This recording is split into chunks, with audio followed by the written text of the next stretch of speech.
folks, welcome back to Indaba Africa. This is Chris once again.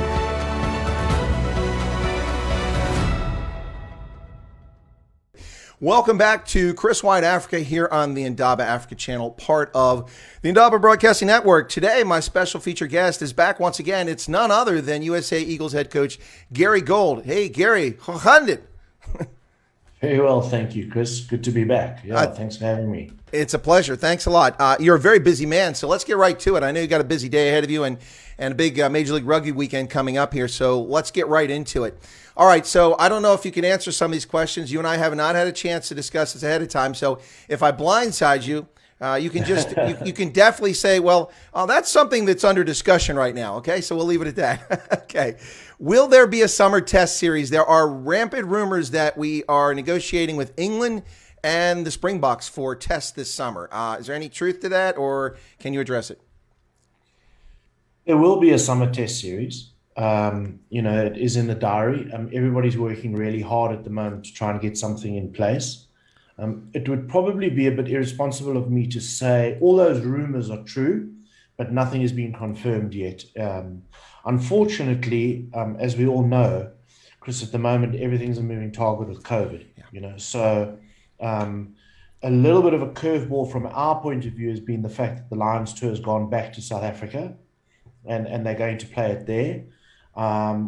We were in negotiations with South Africa, but now we have to wait and see in terms of isolation periods. And obviously our guys are in the middle of MLR as well, and that's a priority as well to make sure that the players and their respective clubs are looked after. But there is a summer test series in the pipeline, and yes, I have no doubt we'll have a couple of games over at least June and first couple of weeks of July. Yes. No, I think that's good news. Whoever the opponents will be, it'd be good to get the boys back on the pitch. I mean, you guys haven't been on the field since the World Cup. It's crazy. Yeah, no, it is crazy. I mean, thankfully, everybody's playing back again now. Obviously, you and I saw each other at MLR on the weekend, and all of our boys are playing in the States, playing back at MLR, and it's been amazing to watch not only the MLR being back, but also the level of the quality of the MLR, and then obviously our guys who are playing in Europe have been playing for a period of time. So at least our players are playing. So maybe I'm looking for the silver lining, but it is a real silver lining. It's great that our players are actually playing at the moment now. And so, when or if those tests are confirmed, which hopefully will be sooner rather than later, then our guys will be match fit and will be in a position that they're playing week in and week out. Well, I think you made a good point there. One is that the fact that Major League Rugby is back, guys are playing, and that's where most of your selections, if not all your selections, are likely to come from, I suspect. The good news is that guys should be fit by the time you get around to holding a training camp. But I think you point out something that a lot of us really are now probably wondering if it's even possible, is the fact that the British and Irish Lions test series was up in the air for months. And then Australia made an offer to host it, which was odd, but very kind of them to do that, but odd. And then the talk of doing it in England, but once every dozen years and then doing it in England was not a good option. So now that it's back on, there's a dozen games or so that the Lions will be playing in South Africa against rugby unions and against the Springboks. So that's going to fill up a lot of their summer. So it'll be tough for you guys to schedule against either of those teams. And I think that USA Eagle fans should be forgiving, because this is a circumstance that you don't have any control over. And while it's exciting to hear potentially about a match with England and or the Springboks, maybe that won't happen. Maybe it won't, but whoever it'll be, at least we'll get some test rugby this year, this summer. That's a good sign. Yeah, look, I mean, I don't think all of those fixtures are going to happen. I can't see logistically how that is all going to be able to come together anymore now. But I think one or the other will happen. I've just unfortunately learned my lesson the hard way of putting my foot in it a little bit too early and being optimistic. And so, I mean, the truth of the matter is at the moment, nothing is confirmed yet. I don't mind saying it's looking really optimistic for us to go to England. I mean, World Rugby are behind that, and we're trying to make that happen. But everything's dependent on COVID. It's not dependent on our desire or England's desire. I mean, what isn't a secret is that it was in the test diary for England to travel to Canada and USA. And, I don't think that's going to happen anymore now, but I think those games are still going to potentially take place. and then they're talking about us being able to play somebody else as well in the summer if we are over there. So that's exciting. That's exciting. And then post that, it's in the diary that we've got a Rugby World Cup qualifiers in the first 2 weeks of September against Canada. So that's a big priority for us this year. Well, that's a question I want to get to, and you've got to a little bit early on me there, and that's fine. What I want to ask you is I think it's a bit confusing for rugby fans because World Rugby took the decision to automatic qualification for USA and Canada for the 2023 World Cup in France. That's where we're at right now. But the confusion is, I'm not sure. I didn't really for me as well. I didn't understand because if we went with the last qualification, then it would have been USA and Uruguay, and Canada would have been out. If we went, so they picked a different stage. I'm not sure how they did that. That maybe you can explain. Are you guys competing to see who's the number 1 draw and who's the number 2 draw amongst USA and Canada? No, it's actually, you misunderstood it a little bit there. That they was, I think what World Rugby were trying to say is that because of COVID and what's going on at the moment now in North America, it'll be between ourselves and Canada to qualify, or ourselves and Canada are the only 2 candidates who can qualify from the North America. Uruguay still can also qualify, but that'll be through the South American leg. I think what they were trying to say there is that it's not going to be opened up to the entire Americas, and there won't be an inter-American competition. So Mexico and Bolivia and Chile and those guys won't be able to participate in a competition where they would have a chance this World Cup cycle because they won't be able to get all those games in. That's my understanding of it. We still have to qualify, though. We still have to be successful against, it's a little bit confusing, but we play Canada in a home and away fixture, and then we play the South American champions, which obviously, because of the last World Cup, Argentina have qualified, so it'll then be their champion, which, as you just mentioned now, on rankings at the moment should be Uruguay, but it could be Brazil. We could play them and that'll be in the first 2 weeks of October. So it's slightly, I remember when that came out a couple of weeks ago, and I did think it was slightly ambiguous, but it didn't mean that we've automatically qualified. We still have to qualify. Okay, that's what I want to make sure of. I got the impression initially I read it and I understood that, well, wow, the US and Canada are in, and the Caribbean basin is out. They don't get a chance. But it looks like the rest of the region in the Rugby Americas North doesn't get a chance because of the COVID situation. USA and Canada have to compete for that slot for Rugby's America North. And then the Southern Hemisphere, for the Latin America, that one is still being competed as well. As you mentioned, Argentina is an automatic qualifier because of where they finished. So that's likely going to be Uruguay, or as you said, possibly Brazil, or maybe Chile. Who knows? Sometimes they come out. Exactly. Sometimes they come out like gangbusters too. So the USA could still be in the outs. We could not qualify for the World Cup. We got to beat Canada. We have to beat Canada. Yeah. All right. Okay. We have to beat Canada, and should that not happen, there will be the repechage. You can move into that the following year. Mm-hmm. But God forbid we don't want to put ourselves in that position. And but Canada would be saying the same thing as well. So it's going to be heated. It's going to be it's up for grabs, and it's going to be very competitive. And with Toronto playing now as a team, and a lot of the Canadian guys also participating in MLR at the moment now. I'm certainly anticipating Canada to improve as well. So absolutely giving them all the respect they deserve, and we're going to do everything we can to prepare for that.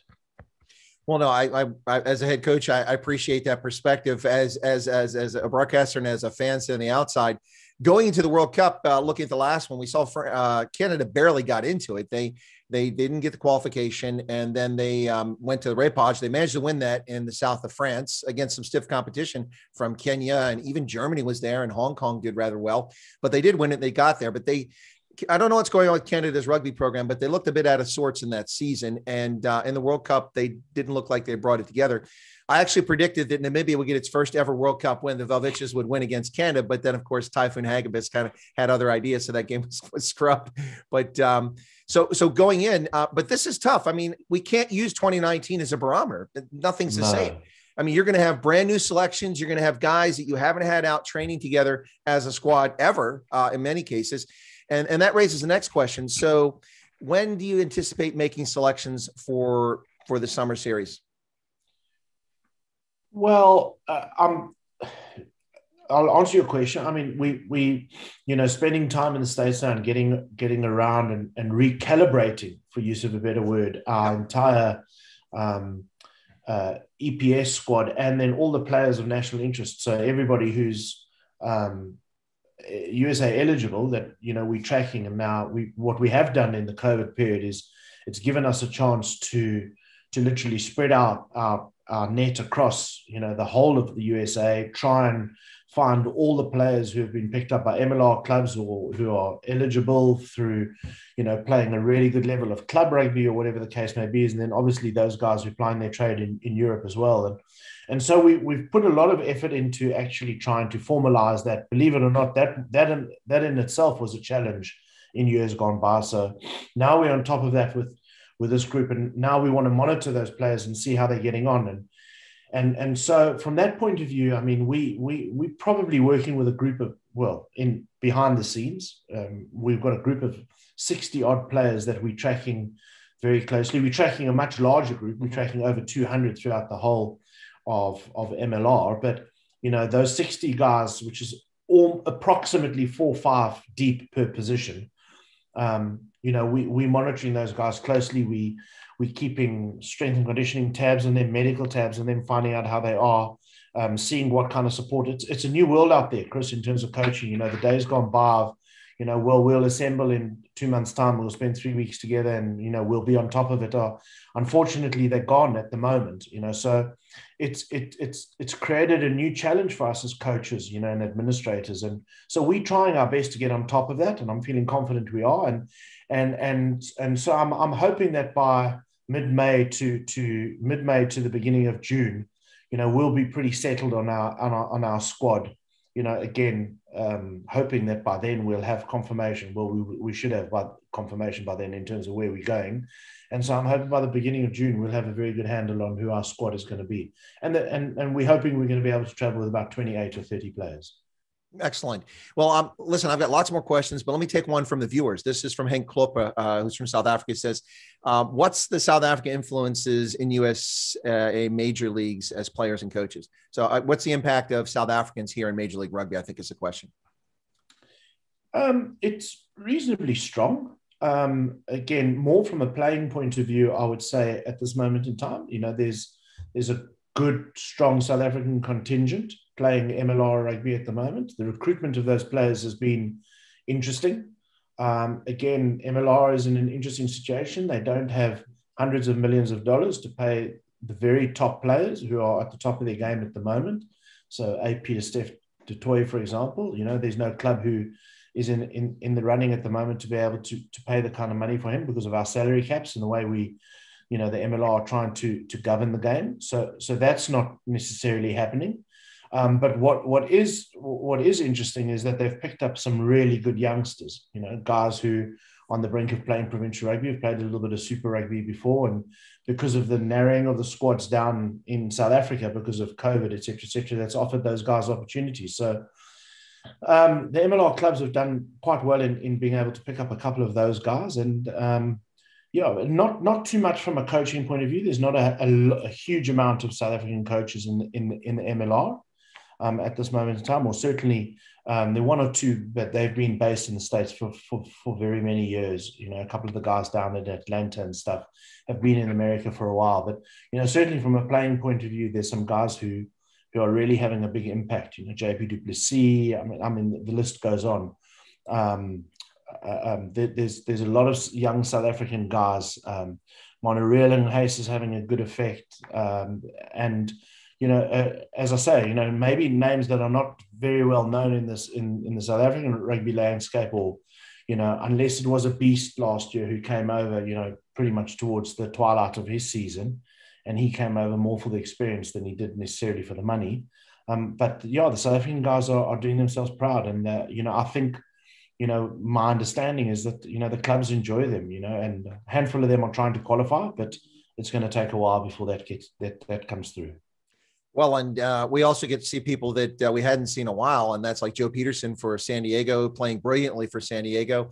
And then this year, wow, I was I don't say disappointed, but I guess a little bit disappointed because the Olympics having been delayed. Cecil Africa took the decision to retire from the sevens and the Blitzbach, but he's playing in Major League Rugby. That's pretty exciting for Cecil Africa fans. Yeah, that's a big deal. I mean, Cecil is a highly, highly accomplished, arguably up there with one of the best sevens players of all time. So maybe not the best, but certainly one of the very best that's played. I mean, his record speaks for itself. He's a fantastically elusive, broken field player, and really interesting to see him playing 15s, now. And San Diego, I mean, I know they've got off to a slow start, but, in a couple of the games that we've seen, and we actually got to see them out in Vegas in a preseason game, and Cecil was very good. They played him at 10 a little bit, and then they played him at 15, and wow, I mean, you can imagine Cecil with a little bit of space in the backfield or from a counter-attack point of view. And, with Joe there now, I think it'll give them a really good balance. And, he's really exciting to watch. And I think they're enjoying him down there. And, he's one of the good examples. The South Africans have come over, and Bjorn Bazon is down there as well now.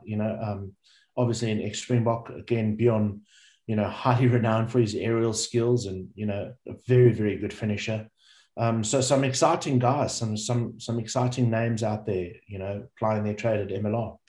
Well, as a province fan, it's been a while since I've seen Bjorn Basson, so I'm actually very excited to see him playing in Major League Rugby. That would be pretty cool.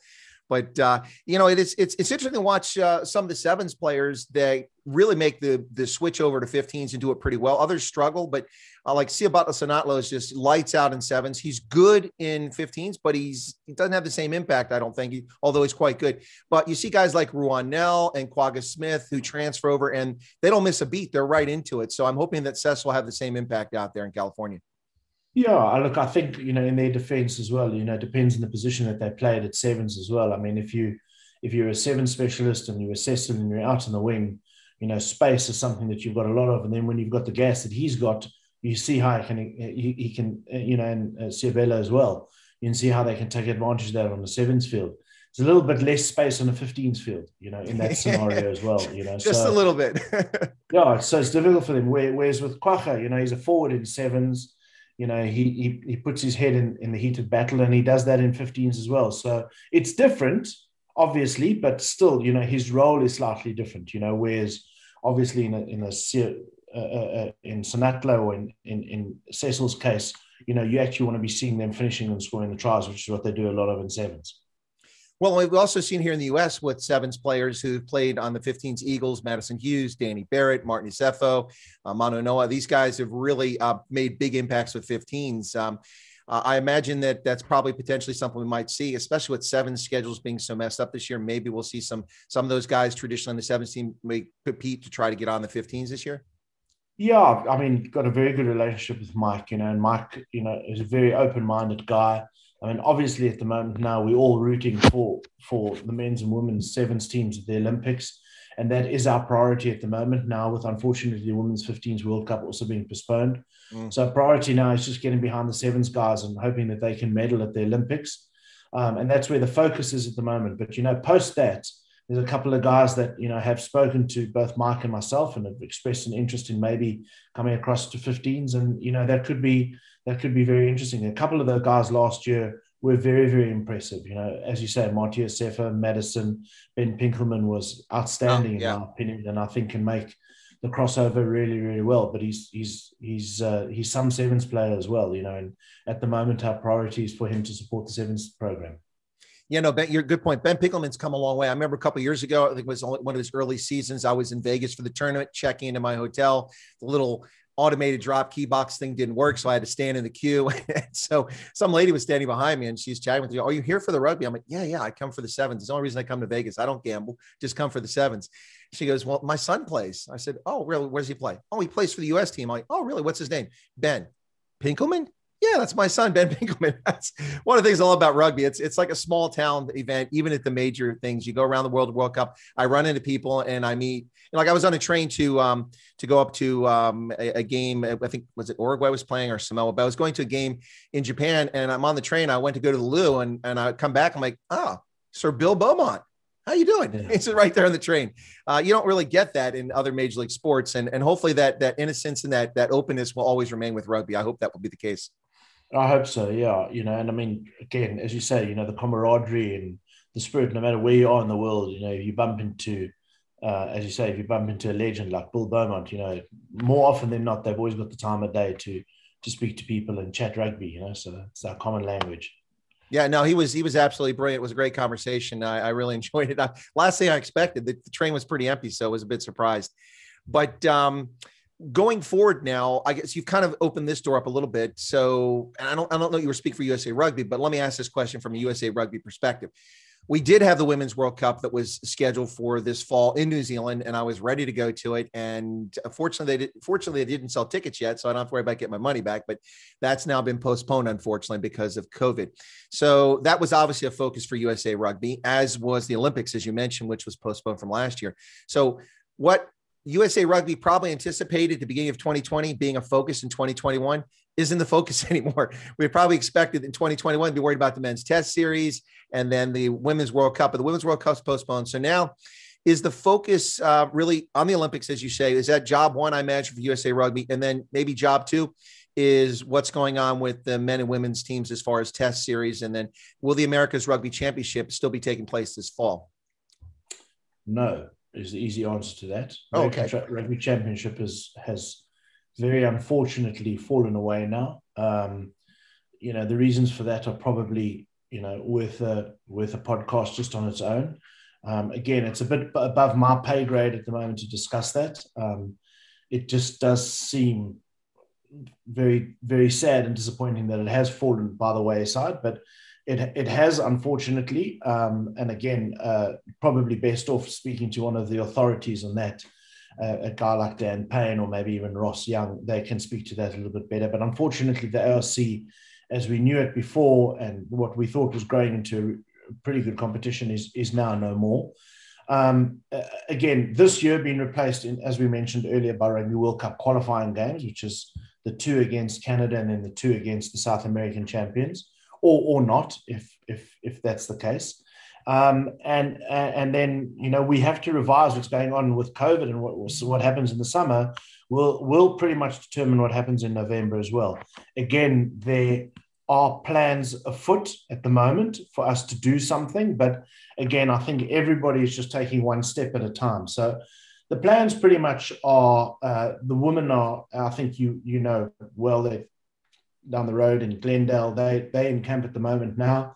They were planned to be in camp because of their preparation, so they've gone ahead with that, which is great because they're getting a lot of time together with Rob and his crew at the moment. So they'll have a very good understanding. So they're continuing on that development path. Obviously, the sevens programs are full on into the program of the Olympics. I think the women are in Dubai at the moment as we speak, and the men are planning to go to a tournament. And, we're getting ready for the summer and then obviously a Rugby World Cup qualifier. But then, the fifth element of USA Rugby at the moment is our development pathways, and that's something that's very, very important. And we're working, tirelessly behind the scenes, or certainly the high performance department is under Hugh Bevan and Brendan Keane, and they're putting, some very good programs together now. And the appointment of Mike Tolkien as the director of coaching, and then under 20s and under 23 coaches that have been appointed as well now. But we need to get back to rugby for that to happen. The colleges need to get back and playing, and everybody needs to get back.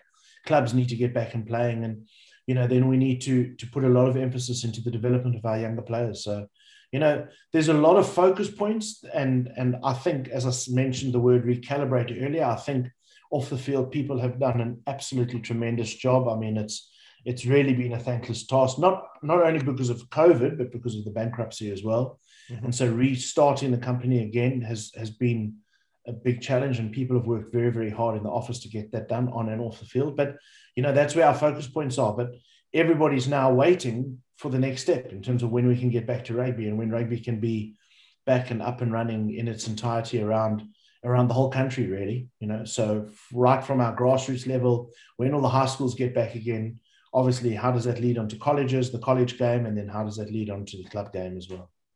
So that's where our focus points are at the moment now. So working really hard, but unfortunately, a lot of it at the moment is out of our hands. Well, you segued into something that I was going to get to here shortly, because I know it's near and dear to your heart, and that's about coaching and youth development and then rugby development. But I think that from the outside, for fans of rugby here in the U.S., this is my assessment, and you can agree or disagree, and happy to hear what you've got to say one way or the other. But I think that when it comes to 2021, I think as rugby fans and supporters, we've got to be very understanding about where we're at. COVID threw us more than a monkey wrench. It really caused all kinds of problems for us across the board, around the world, but especially in the USA Rugby, where things were just getting started. On top of that, the Chapter 11 bankruptcy didn't help. And I think that when we judge success in 21, we shouldn't look to see the Eagles go 4-0 in a test series, and beat whoever they play. Hopefully qualify for the World Cup. That would be a success. We'd like to see that. But when it comes to success this year, I think we really need to dial it back a little bit. And the fact that USA Rugby is actually functioning, I was worried, Gary, if I need to start a GoFundMe account to fund Gary's salary, because is there any money coming to USA Rugby? We have no matches, no television contracts right now. But I think that we really need to modulate. You said recalibrate for what's going on with USA Rugby, but for those outside, I think we need to modulate our expectations. That's not to we should always demand excellence, but our expectations, I think, should be well framed. Do you think that's a fair statement? I do, Chris. I think it's a fair statement. Again, I'm tempered, as you were when you made the statement as well, is because I don't want to compromise on excellence, and I think what it has done is it's opened, certainly completely after 20 years of being a professional coach. This is uncharted waters for me, to have to coach players online and ask them to do stuff in their stairwell at home, and can you run in the park, and can you take your hour a day, and this is the type of effort we want. But I think it's going to bring a new athlete to us. I think it's going to bring a new individual. I think it's going to bring out, and maybe it's just optimism in me, but I think it's going to bring the people who want it more. The cream's going to rise to the top.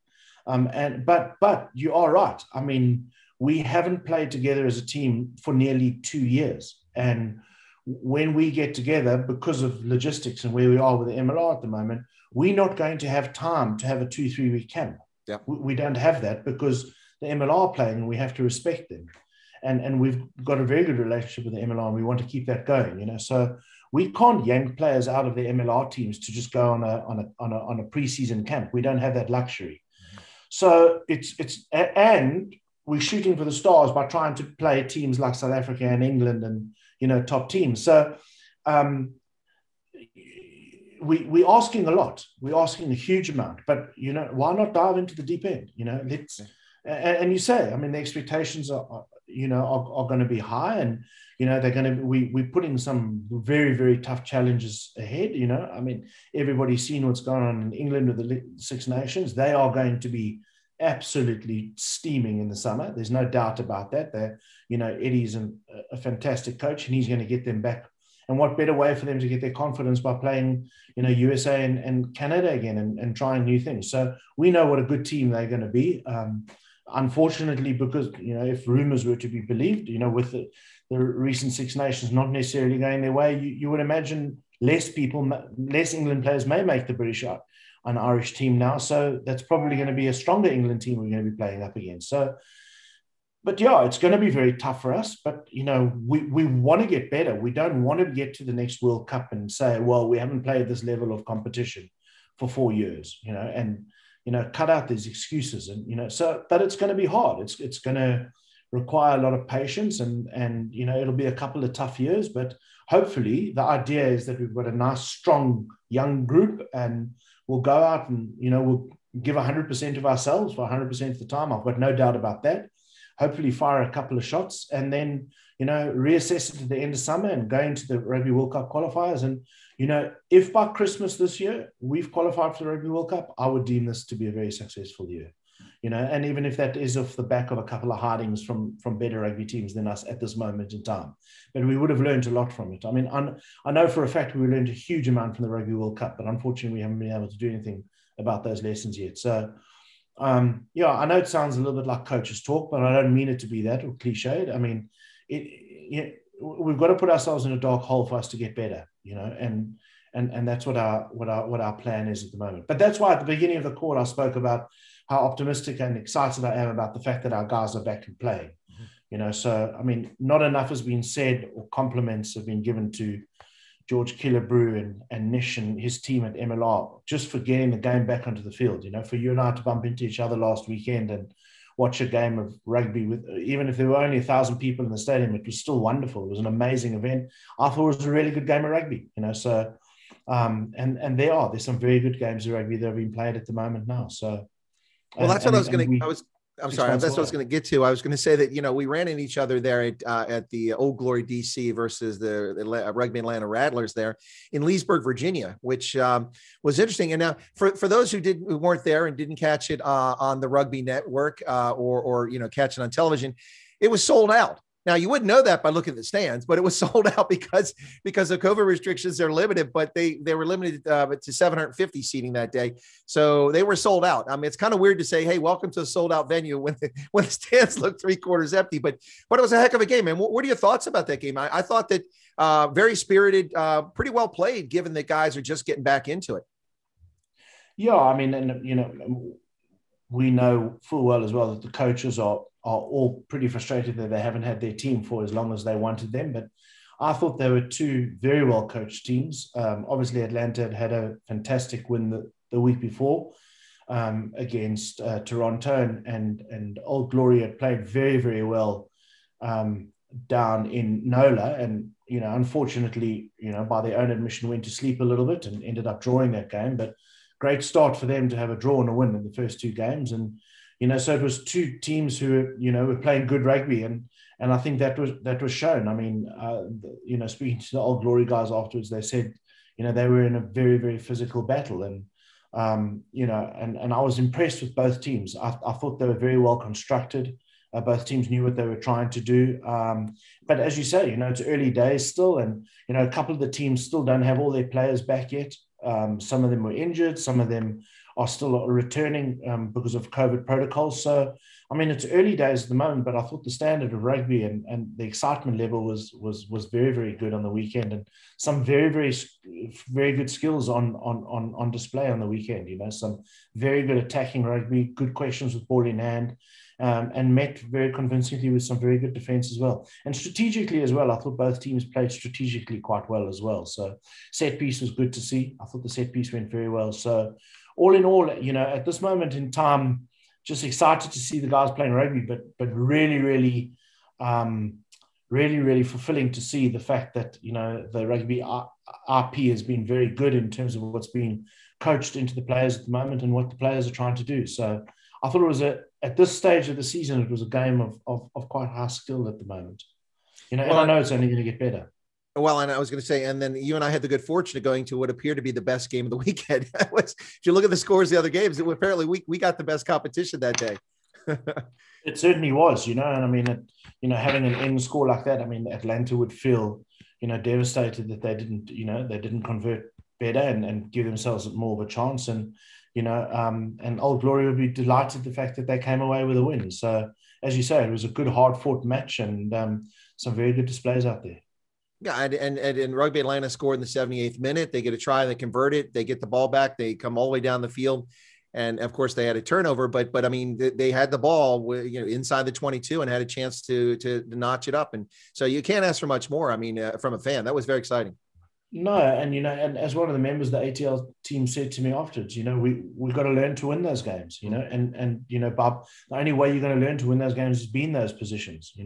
You do unfortunately learn the most. Their reflection this week in their video session would be of huge learning. What do we do next time? How do we, focus on our next task?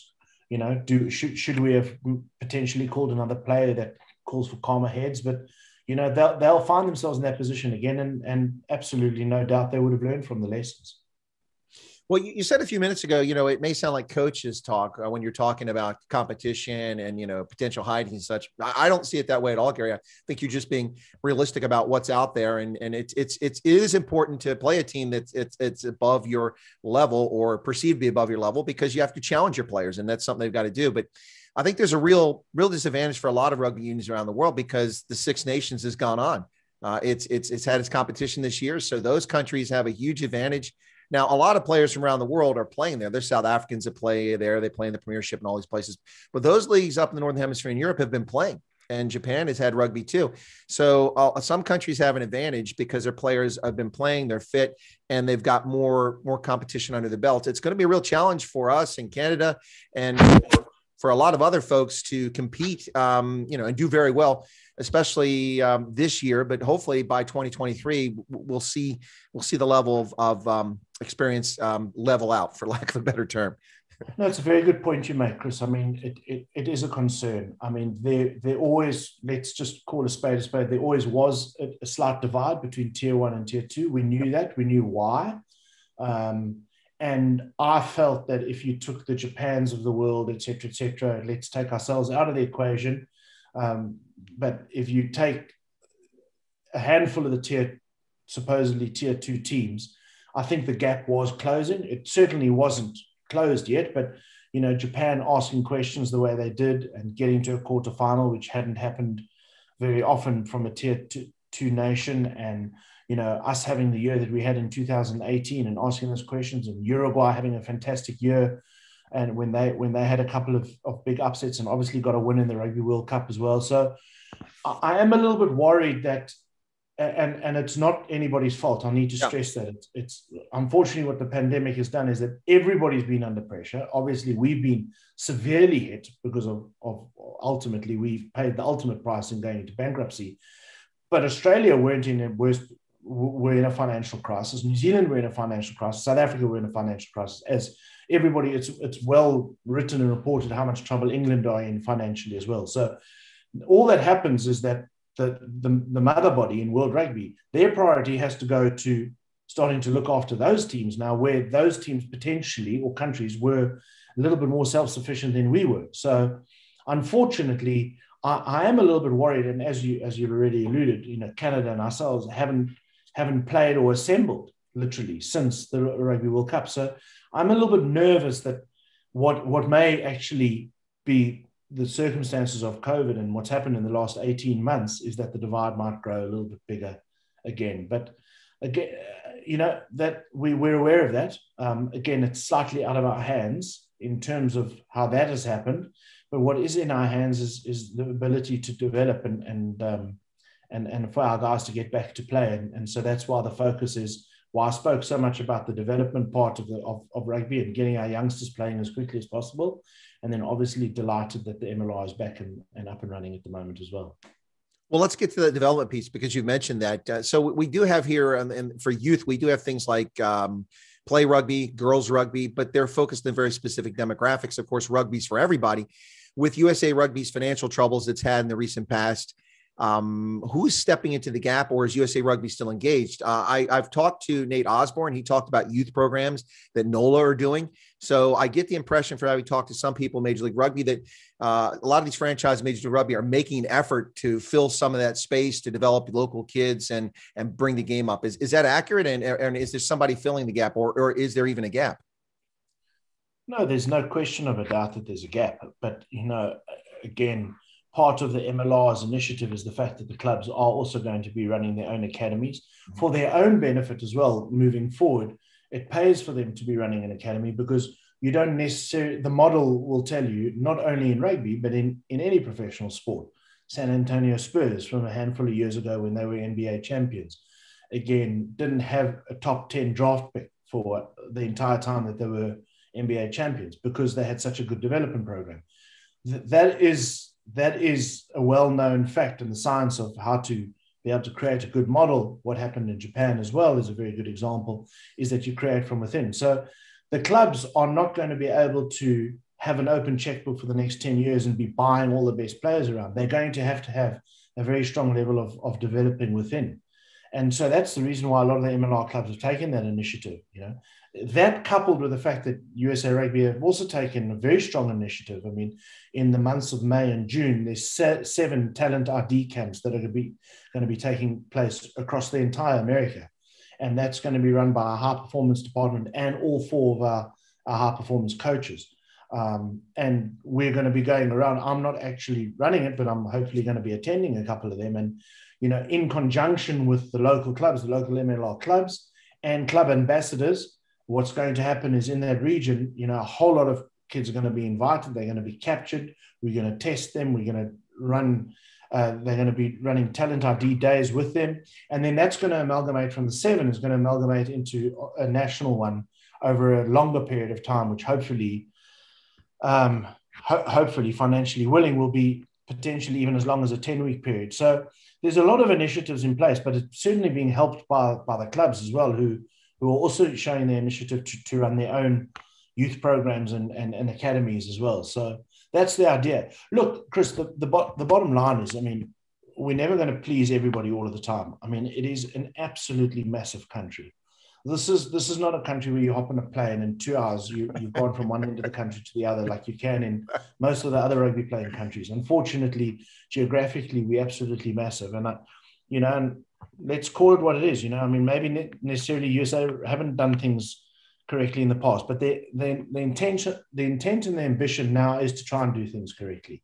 But if we just take the sheer volume of people that we've got playing rugby, we'll be shocked and horrified about how many people are actually playing rugby and where rugby is being played in America, from Indiana down to California, down to Wyoming, wherever you're talking about, there is rugby of some way, shape, or form. In some areas it's huge. Texas, some areas the local club game is very, very big.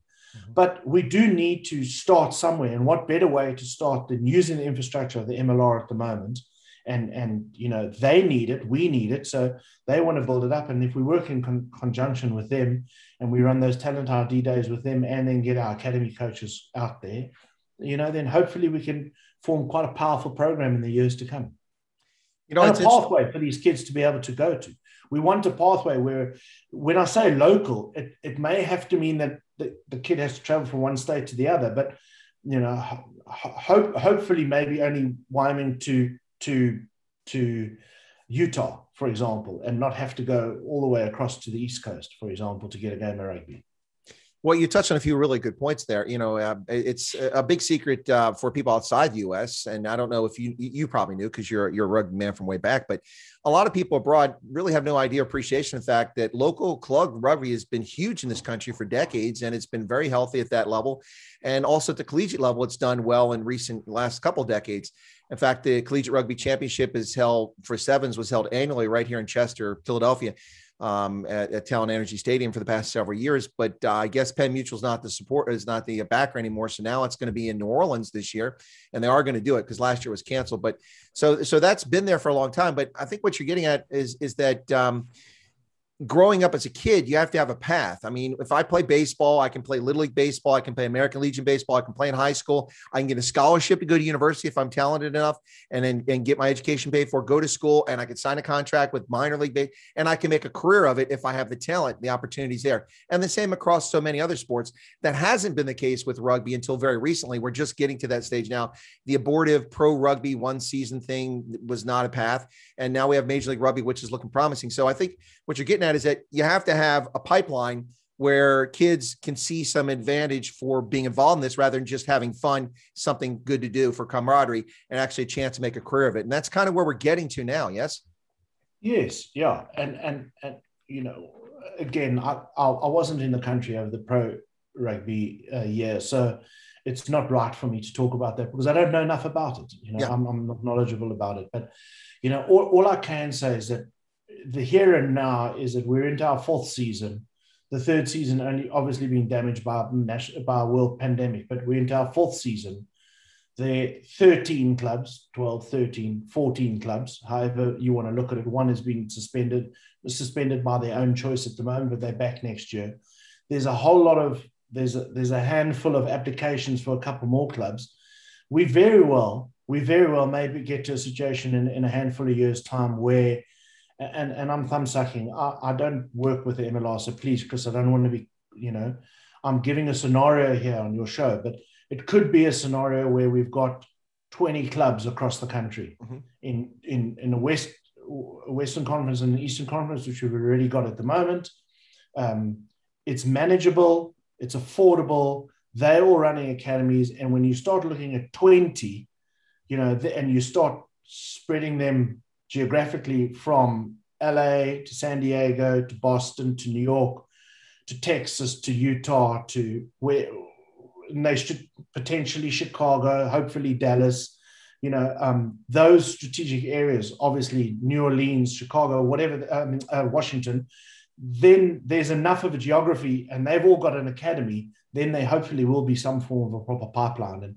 And, the Rugby Network, Fox Sport, getting a couple of games on CBS, the game starts getting a lot more vision by youngsters. And, funnier things have happened. And then it starts becoming a sport that's actually appealing for young guys and girls, for that matter, to want to play and go down to the local club and aspire to hopefully pick up a contract. I mean, you just see an exercise like Atlanta, for example, what they're doing with their 404 Academy. That spreads from Atlanta, goes down into the Florida area. Now, at this moment in time, there's not a Major League Rugby club in Florida. I know there's one in Miami that are talking about it, but at this moment in time, that's the area, South Carolina, Florida, that's who they're trying to capture. So that can only bear fruit, when you've got a club who are focused on that, they focused on that kind of a network, and then hopefully it all works up in the pipeline to ultimately all being able to be overseen by us and be able to pick up the best talent. No, I think there's a great point. You also made a point a short while ago about the size and the enormity of America. I think that most people have never been to America. They just look at a globe and they go, oh, okay. But when you actually come here and you have to travel from Maine to Miami, from DC to San Francisco, from Seattle to Atlanta, it's not a small country. And, it's quite a bit out there. And also there's a possibility, even potential, maybe having a franchise in Hawaii. I mean, there were some All Blacks players behind an effort to put a franchise in Hawaii. I don't know what's going to come of that. We don't have to comment on that, but I mean, that's a whole other wrinkle. I mean, you don't have professional sports teams out in Hawaii because of the travel for the most part. It's not like people won't go to it. I mean, Hawaii is a good example of, for years, I said, I don't understand why the NBA and the NHL don't have franchises in Vegas, because Vegas has a guaranteed audience for every game you have, because so many people from around the country travel who are fans of whatever team is in town. So you're guaranteed to get some gate revenue just from somebody. I was like, when Vegas played Montreal, the arena, I was there at a game, it was full, and it was full of Canadians because they were all down in Vegas to gamble and have a good holiday, and they went to the game. So Hawaii would be the same way. I think, if a franchise rocked up in Hawaii, you'd have a lot of people out there on holiday who would go to watch the rugby just for it. And players would probably love to play in Hawaii. I've never been, but I'm sure they'd like the Hawaii out there. It'd be nice. Yeah. And I mean, it's funny you should mention Hawaii, because one of the 7 talent ID days is going to take place in Hawaii, because there's a very strong Polynesian community there. And, they've got very strong roots in, as you mentioned, a couple of All Blacks are looking to do it, but, there's a handful of Americans as well who are interested in that, and they want to be recognized as well. I'm talking about people in Hawaii. They want to be recognized as well. And they also, they also want to be able to have development opportunities within the game and proper coaching. And you're right. I mean, that, there was very strong talk about potentially a franchise going there. And I don't think that talk is necessarily dead. So that would be unbelievably exciting, and some wonderful athletes down in Hawaii as well. So it could be a really exciting prospect. Well, Gary, you've been with USA Rugby for a few years now. You had an amazing first season out of the gate, just gangbusters coming out, had great.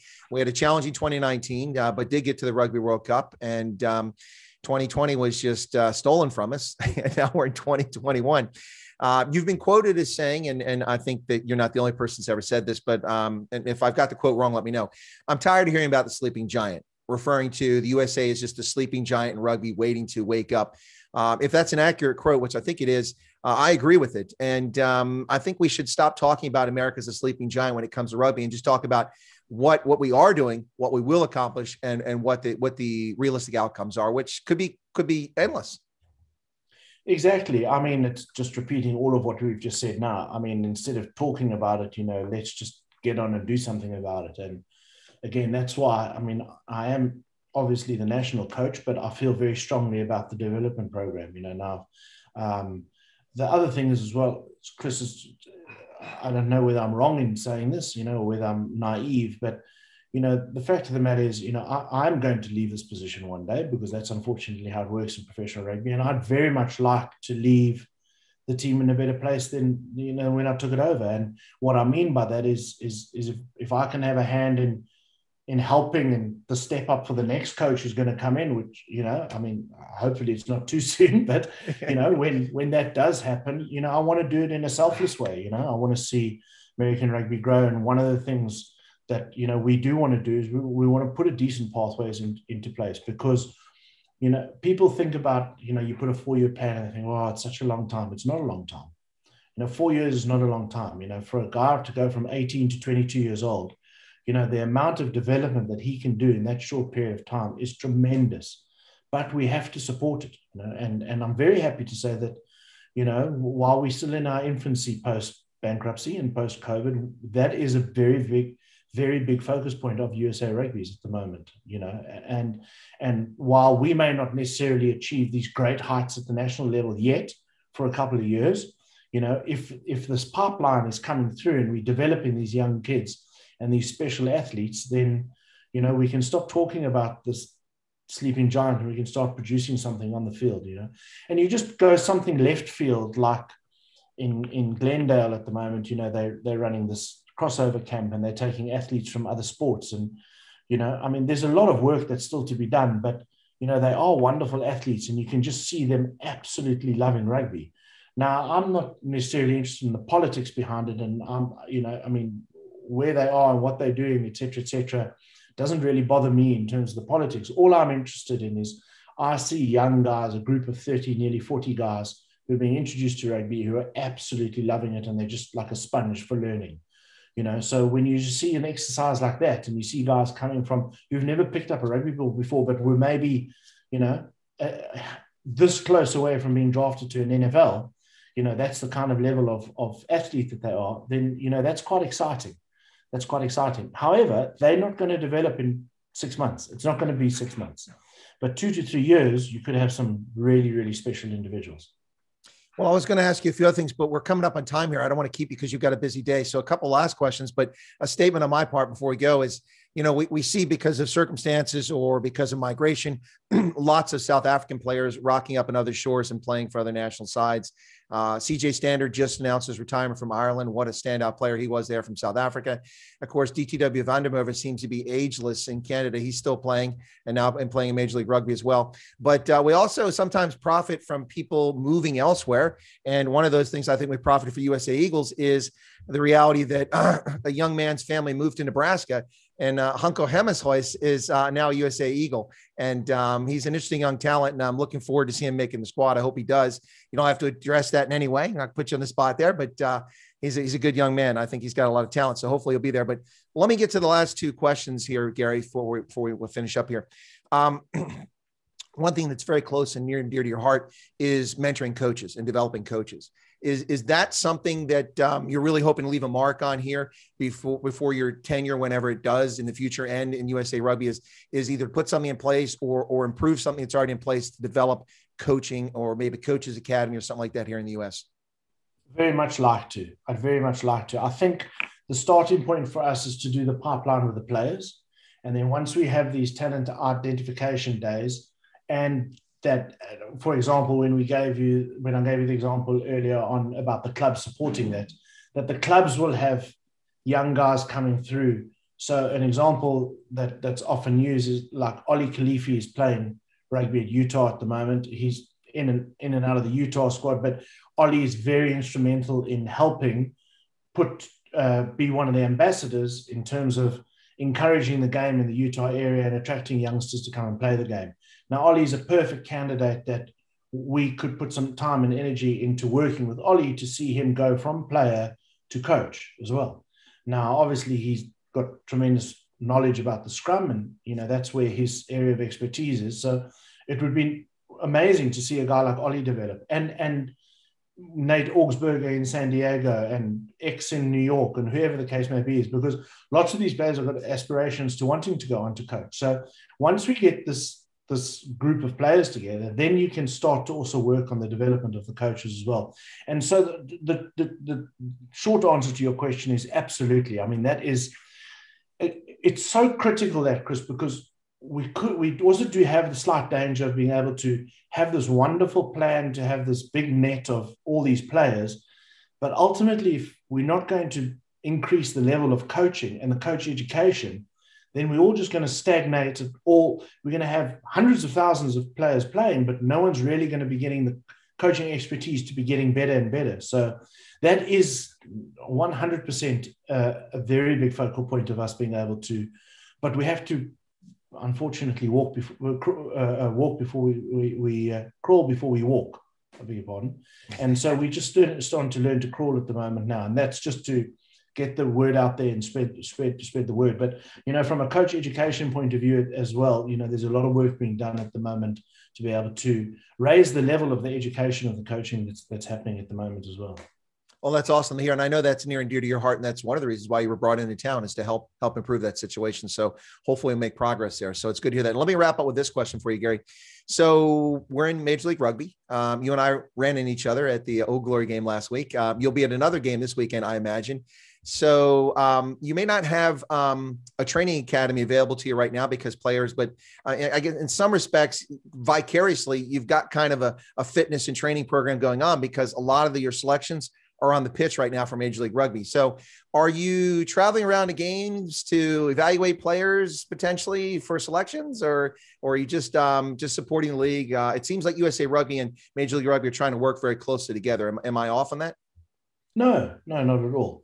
I mean, yes to all of the above. I mean, I'm not necessarily going around and, I wouldn't go as far as saying scouting players, because I can get to one game a weekend and then the rest I'm watching on the Rugby Network or watching it the day later, or whatever the case. So I'm getting to watch all the players. I mean, we correlate that information on a Monday and Tuesday, and then I go through the data on a Tuesday and a Wednesday, with the staff and with my colleagues, and we discuss those players in any case in depth. So, that's going to happen in any case. But, it does make a difference to be able to go to the club and actually watch the game live, see what the guys are doing, whether it's what they're doing in the warm-up versus what they're trying to do in the field. When you're next to the field, you can hear the communications. You can, the other thing is as well is, that's the nice part to go and watch the game. But, we spent time at some clubs during the course of the week, and hopefully within the weeks and months ahead, going to be going back to a couple more clubs, and they've all been so welcoming. And if I can spend time at the club, then you actually see what they're trying to do, and it's, if anything, for me to continue to learn as well. But also just to see, it's so much more valuable watching a guy train for 2 or 3 sessions during the course of the week than just watching him maybe come on for 20 minutes at the end of the game. That's also not quite fair on him. So I might be able to see something, very impressive, which has been the case at 1 or 2 of the clubs that I've visited. And then obviously as well, it's not just the squad of 60 that we're looking at. We're looking at everybody in the group. And just last weekend, we were very impressed by a couple of young guys that, that played, that, are on our watch list at the moment, but, we didn't necessarily have them in the EPS squad. But wow, it was brilliant to watch them playing. We know about them because they're USA qualified, but it's really nice to actually see them, in action, and actually see how it's going for them. So, that's the other thing as well, is we really want to get that competition going. We don't want it to be a situation we've only got 2 hookers to pick, because that's just the 2 standout hookers. We'd love to see that there's more hookers or centers or every position coming through that are asking questions and are developing it, so whether it's young Monaghan at Austin, or it's Ryan James at LA, or whoever it is, it's just exciting to see new names on the block, and, see guys, whether he's playing with Matt Gitto one week, or he's playing with Ben Sema the next week, or Will Maggie. It's great to see them interacting and mixing with those guys. So, it's important for us to be able to see that as well. But yeah, just to get to enjoy rugby again. That's also the no doubt. The I think that's my job. I think that's what we're all really looking forward to, is a chance to see rugby. And it's nice to see Major League Rugby. And the Rugby Network is brilliant. It's for those watching the program, it's free registration. Watch every Major League Rugby game. They have excellent interviews. They have wonderful pregame analysis. They do a really good job there. It's a heck of a deal that Major League Rugby's worked out here. I don't know how they worked it out, and I don't want to know. I just know that as a fan, it's great, because it was so frustrating to go, Do I go to CBS? Is it on ESPN? No, it's not covered. There's no team within 5 states of me. How do I watch it this weekend? Very frustrating. That's not the case this year. You can watch all Major League Rugby on the Rugby Network. Go check it out. But Gary, my plans for summer are really horked up right now. I had plans, the British and Irish Lions series. I was going to go to 6 games in South Africa. And right now the series is taking place, but we don't know if there's going to be spectators. So I don't know if I'm going to be in South Africa for that. So that's kind of up in the air. I intended to be in New Zealand for the Women's World Cup. That's not going to happen now. So I'm going to have to adjust my schedule, and I'll be waiting with bated breath to see if and when we get some summer test series set up, where they're going to be, and wonder if I'll be able to go to a USA Eagles game. That might be where you might find me this summer. If not there, some of the HSBC sevens as they occur later in the year. Yeah, well, hopefully we'll know all that information sooner rather than later, Chris. So, but it'll be good to see you down at one of the Eagles games this year. No doubt about that. That'd be awesome. Gary Gold, listen, I want to thank you a lot for your time and appreciate you coming on the channel again. Really do appreciate it. You have an open invitation. Come back anytime you want to talk, and I will invite you back again. If we have to, we get you on for 5 or 10 minutes for a short interview and not keep you for an hour, because I know you're a busy guy. But thanks a lot, Gary. It's a pleasure having you on again. Thanks, Chris, and thanks to all your listeners, and we appreciate the support. Take care. See you soon. All right, take care, Gary. All right, folks, that's Gary Gold, USA Eagles head coach. Thanks a lot, Gary. My pleasure to have you back on again. This was on Facebook today. It'll be posted onto Odyssey, Rumble, and other platforms after I finish saving it when I'm done here and edit and put it back up. So thanks a lot to everybody tuning in. Thanks for the question, Hank, that came up earlier. Most of what I saw after that were statements by people, not really questions for the most part. So if I missed your question, I apologize. But that was fantastic. Really appreciate Gary's sharing what's going on with rugby. I don't think I fully realized the Americas Rugby Championship was gone. It sounds like it's gone now. That's unfortunate. That was quite an interesting competition. And frankly, it's the only title the USA has won since the Olympics back in the 1920s. We won the Americas Rugby Championship 2 years back to back.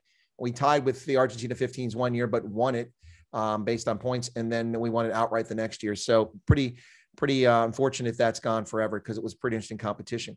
Anyway, USA Eagle coach Gary Gold, and he's got quite a job ahead of him, and he's got a good head on his shoulders. So I'm sure he'll do the best he can with what's going on. And anyway, folks, thanks a lot for tuning in. I appreciate you watching the program, and I will be back on later today. But right now I've got to get off. I've got a teleconference that I've got to take care of. So thanks a lot for the support.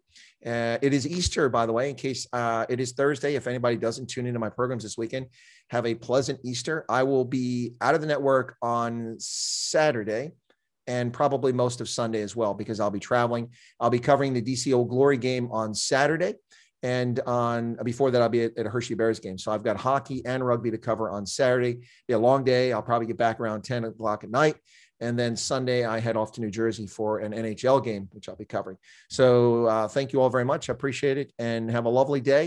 And we'll catch you here next time on Chris Wyatt Africa.